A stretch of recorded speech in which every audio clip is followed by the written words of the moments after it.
です。ですね、今回なんですけども、こちらですね。加藤さんの、コキ104と、トミックスさんの、コキ102、103の、カプラーの方ちょっと交換していこうと思います。交換するカプラーはこちらですね。車間短縮ナックルカプラーですね。ボギーカシャ用こちらの方にちょっと交換の方やっていきます。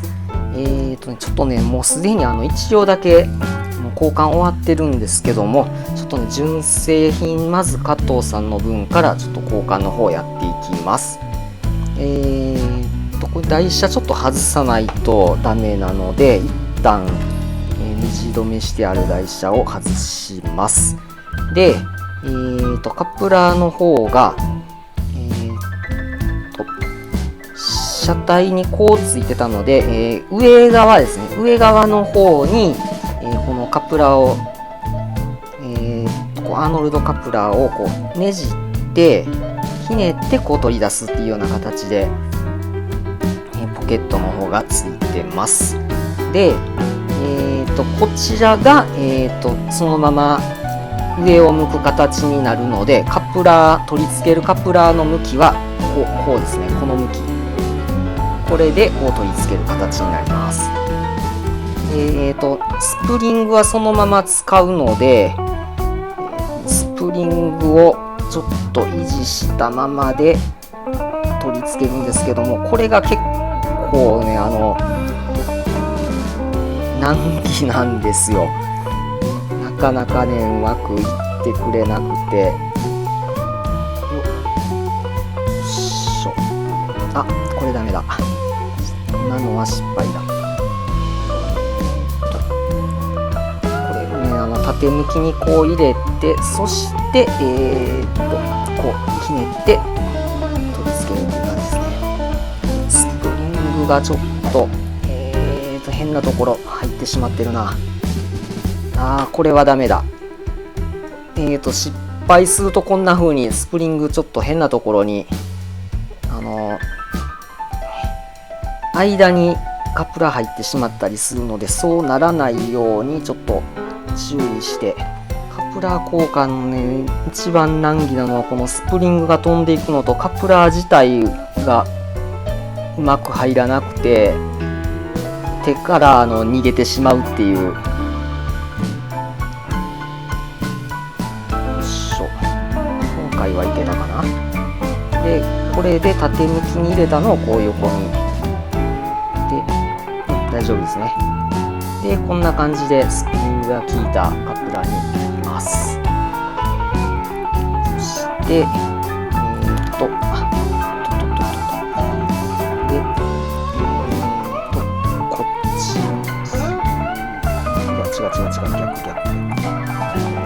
この向きで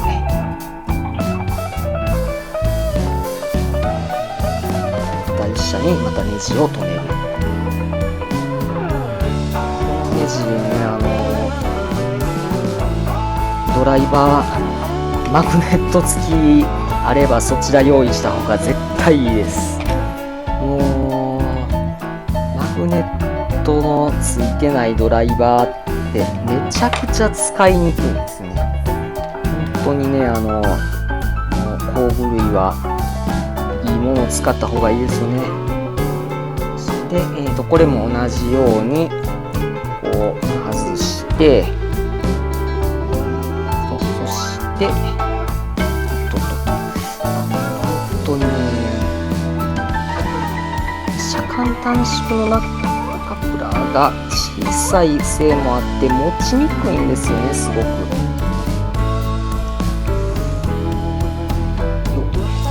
このスプリングをどうにかして本当にどうだったらこうちょっとね、隙間を作っておいて、こう入れてやるのが多分一番綺麗に入るとは思うんですけど、よし、いけました。こんな感じですね。で、これをまた元に戻すと。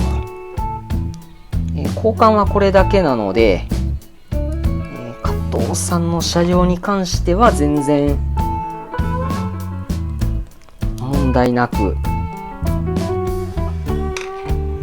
いけますんで、これでこのカプラーね、残念なことにリレーラーに乗せ、リレーラーからレール乗せてこう押し付けても連結できないので、上からこうちょっとこう入れてあげないとダメなんですけど、実際にちょっとアーノルドカプラー同士のと比べてみるとこんなに差があるんですよね。でカーブちょっと心配なんですけど、多分ね大丈夫だと思うんですよ。R280 ぐらいまでは多分大丈夫だと思います。ちょっと243とかは不安残りますけどね。さて、では次ちょっとトミックスさんの方の車両行きましょう。トミックスさんの方はこちらは台車外さなくても大丈夫なんですよ。このカプラーの、ポケットのカバーですね、これを、ちょっとピンセットとかでこじって開けてあげるとカプラーが、外れるようにはなってますので、実は一つだけもうちょっと外したのがあるんですけど、こ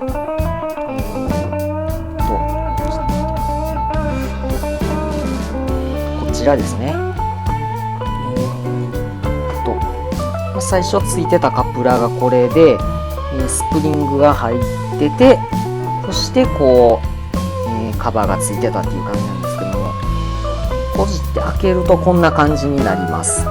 なのでここに、今度は向きがさっき入れたのとは逆になるんですよ。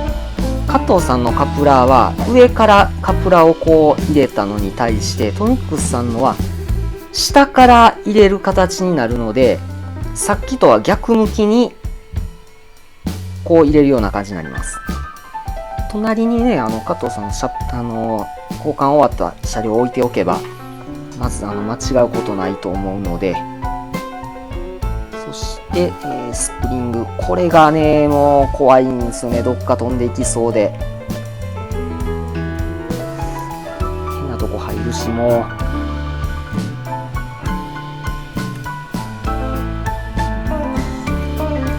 よしよしよし、いけたいけた。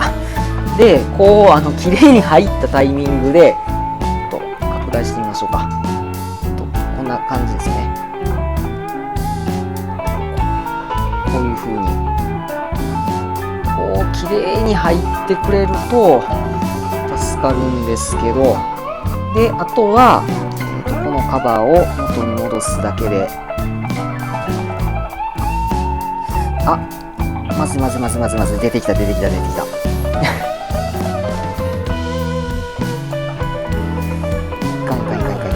れはまずいぞ。よし。おとなしくしとってくれ。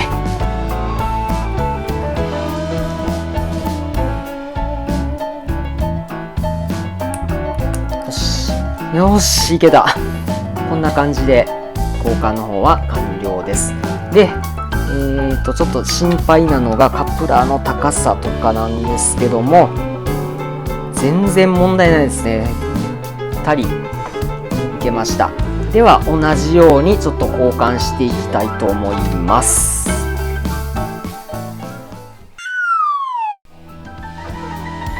はい、ということで、全部ねカプラー交換の方終わりました。一応ねちょっと走行テストの方はやってみようかなと思うんですけども、トミックさんの方はこんな感じで、裏側このカバーを外してアーノルドカプラーと、車間短縮ナックルカプラーを交換するっていう形ですね。で加藤さんの方は台車を外してから、この上から入れる形になるので、台車を外してからアーノルドカプラーを外して、車間短縮ナックルカプラーを差し込むっていうような形ですね。でこれで一応交換の方は終わりましたので、実際にちょっと車両走らせてテストしてみたいと思います。はい、ということで、ちょっとこちらの方に先ほどカプラー交換をした子機をちょっとこう並べてみました。一応車両の端っこだけちょっとカーブでの接触とかそれ確認ができたらなっていうのもあって、両端だけコンテナを乗せてみました。では、ちょっとね実際に走らせてみたいと思います。この一番内側の線路だとR280 がありますので、これをぐるっと一周回ってここまで戻ってこれるかどうか、ちょっとねそれを確認してみたいと思います。今のところは問題なく連結外れたりとかするようなこともなく走ってますね。で、駅のところポイント S 字カーブ、ここもいけてますね。で、駅を出たところの S 字カーブも問題なく大丈夫そうですね。で、この後なんですよね。ここにちょっとS 字があって、そしてここの直線を過ぎるとR280 があります。この部分ですね。ここから R280 です。いけますね。大丈夫。そしてぐるっと回って戻ってくるっていう感じですね。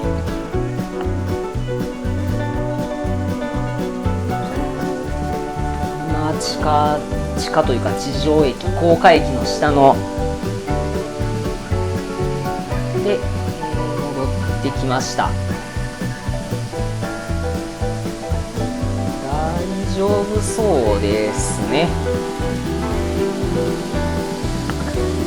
いけますいけます。ということで、今回はこの加藤さんの子機とトミックスさんの子機、どちらも、車間短縮ナックルカプラーへの交換ということで作業の方を行いました。こんな感じで鉄道模型に関する動画、他に鉄道関連の動画とか旅関連の動画、旅行関係の動画ですね、それら3つを合わせて3日に1度のペースで、動画の方は投稿していってますので、よろしければチャンネル登録の方しておいていただければ、気がついた頃にポコーンとまた鉄道模型の動画上がってきたりすると思いますので、チャンネル登録の方、あと高評価いただけるとちょっとねまた頑張って他の作業もやってみようかなとか、そういう気持ち湧いてきたりもしますので、できれば、高評価、チャンネル登録ともによろしくお願いいたします。ということで、今回の動画ここまでとなります。どうもご視聴ありがとうございました。